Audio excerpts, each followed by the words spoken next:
finally get into bed, the lights are off, your phone is down, the day is over. For the first few seconds, everything is quiet. And then, out of nowhere, your brain says, "Remember that embarrassing thing you said 3 years ago?" You freeze. Why that? Why now? You were not thinking about it all day. You weren't even thinking about it yesterday. But suddenly you can see the entire scene again. Where you were standing, who was there, what you said, the look on their face. And somehow, your brain even adds a new detail you had completely forgotten. You close your eyes and think, "Please, just let me sleep." But your brain has other plans. It replays the moment, then another one, then another. A conversation from years ago, a joke that nobody laughed at, a text message you wish you had never sent, a strange thing you said to someone you barely even know anymore. And the worst part? You already know nobody else probably remembers it. So why does your brain bring back the moments you wish you could erase? Exactly when you're trying to fall asleep. The answer begins with something surprisingly simple. Your brain isn't trying to embarrass you. It's trying to protect you. But before that makes sense, there's something important we need to understand about what happens when the world finally becomes quiet.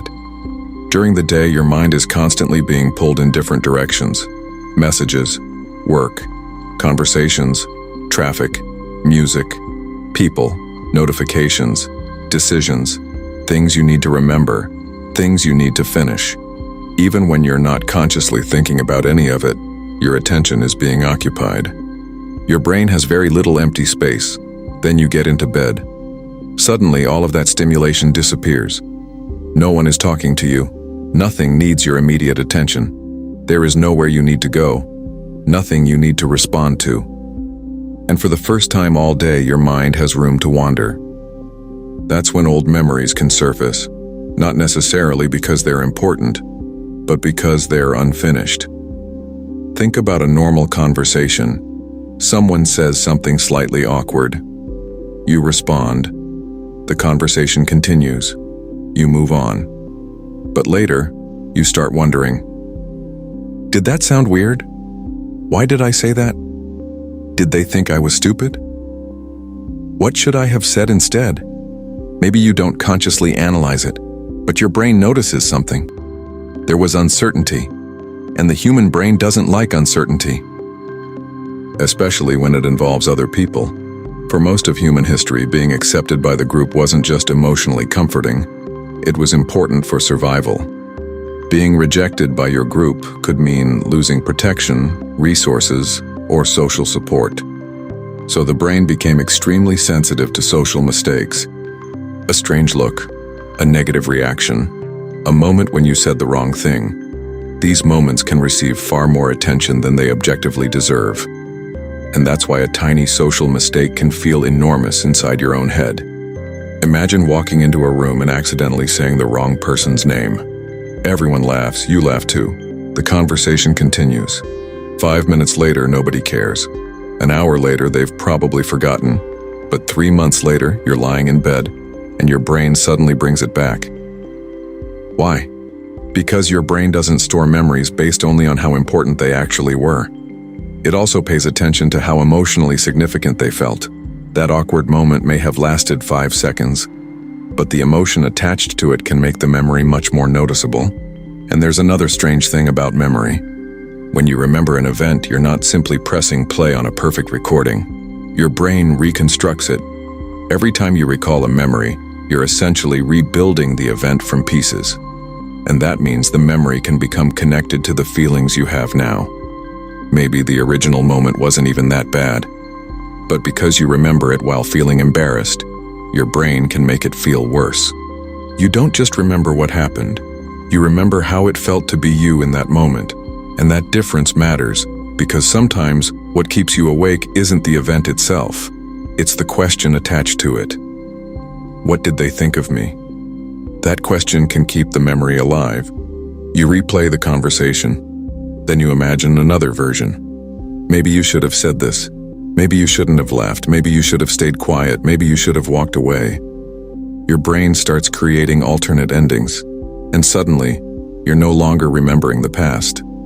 You're rehearsing a different past that never happened. This is one reason awkward memories can become so addictive to think about. They contain an imaginary opportunity to fix something that cannot actually be fixed. Your brain keeps asking, what if? What if I had answered differently? What if I had noticed their reaction? What if I had never sent that message? What if I hadn't walked into that room? The problem is that there is no final answer. You can replay the scene 100 times, but you cannot change it. And because there is no solution, your mind can keep returning to it. This is where rumination comes in. Rumination is different from simply remembering something. Remembering is, that happened. Rumination is, why did that happen? What does it mean? What could I have done differently? What if it happens again? The mind keeps circling the same event, hoping that another round of thinking will finally produce certainty. But usually it doesn't. Instead, the memory becomes more familiar. And the more familiar it becomes, the easier it is for your brain to retrieve it again. That's why you might remember something tonight that you haven't thought about in years, and then suddenly remember it again next week. Your brain has essentially reminded itself. This is something we think about.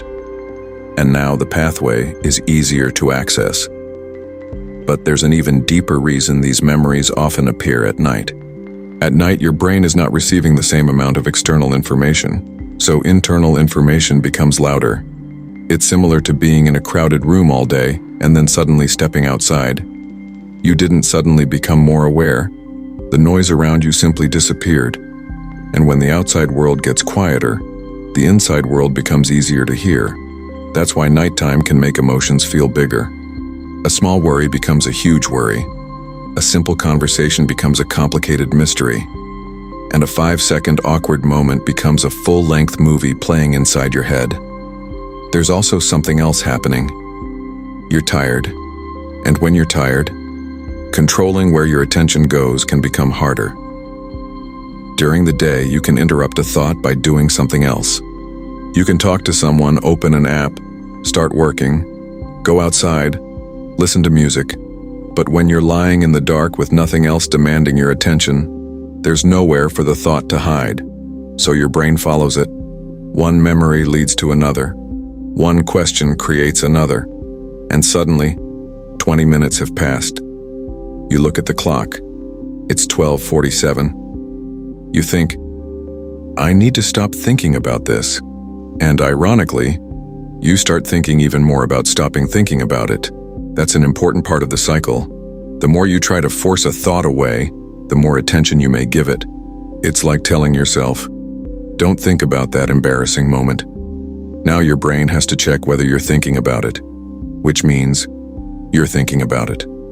And this is why fighting the thought isn't always the best strategy. Sometimes the better approach is to change your relationship with it.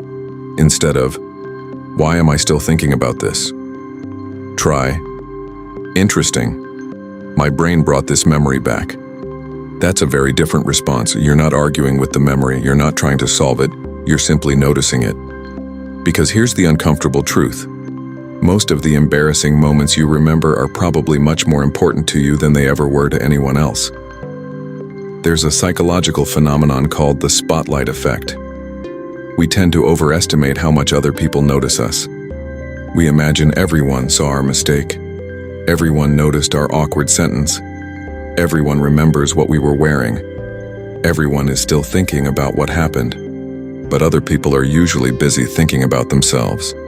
The person who saw you stumble may have spent the next hour worrying about something embarrassing they did. The person who heard you say something strange may have completely forgotten it. And the person you think remembers your mistake perfectly might not remember the conversation at all. You are living inside your own memory. They are living inside theirs. That's why one of the most freeing questions you can ask yourself is, if someone else had done this, would I remember it tomorrow? Usually the answer is no. And if you wouldn't remember it when someone else did it, there's a good chance they aren't remembering it when you did it either. Of course, that doesn't mean your feelings are fake. The embarrassment was real. The discomfort was real. The anxiety was real. But the intensity of the feeling doesn't necessarily tell you how important the event actually was. Your brain can treat a tiny social mistake like a major threat. Not because you're broken, but because your brain is designed to notice anything that could help you avoid social pain in the future. In a strange way, every awkward memory can become a tiny lesson. Your brain is saying, "Remember this. Maybe don't do that again." The problem is when the lesson becomes a punishment. You don't need to replay a moment 100 times to learn from it. If there is something useful to learn it once. Then let the moment become what it actually is. A moment, not a verdict on your personality, not proof that you're socially awkward, not evidence that everyone secretly dislikes you. Just one imperfect interaction in a life filled with thousands of them. And maybe that's the part we forget. You're going to be awkward sometimes. You're going to say the wrong thing. You're going to misunderstand someone. You're going to send a message and immediately regret it. You're going to walk into the wrong room. You're going to laugh at the wrong moment. You're going to look back at something you did and think, "What was I doing?" That's normal. Being human means constantly producing moments that your future self will cringe at. And maybe that's not something you need to eliminate. Maybe it's something you need to make peace with. So tonight, when your brain suddenly decides to open the archive of every embarrassing thing you've ever done, don't panic. Don't ask why you're still like this. Don't start fighting the memory. Just notice it. You can tell yourself, "Yes, that happened. It was awkward. I survived it. And nobody is asking me to live it again." Because the version of you lying in bed tonight is not the same person who made that mistake. You've changed since then. You've learned things. You've experienced things. You've met people. You've forgotten things. You've grown. And that old moment doesn't get to define the person you are now. So if your brain brings up that embarrassing memory again tonight, maybe you don't have to run from it. Maybe you can simply smile at it. Because the fact that you remember an awkward moment doesn't mean you're still trapped inside it. It means you're human. And tomorrow morning, the sun will come up. You'll get out of bed. You'll continue your life. And somewhere out there, the person you were so worried about impressing is probably lying in their own bed, remembering something embarrassing they did too.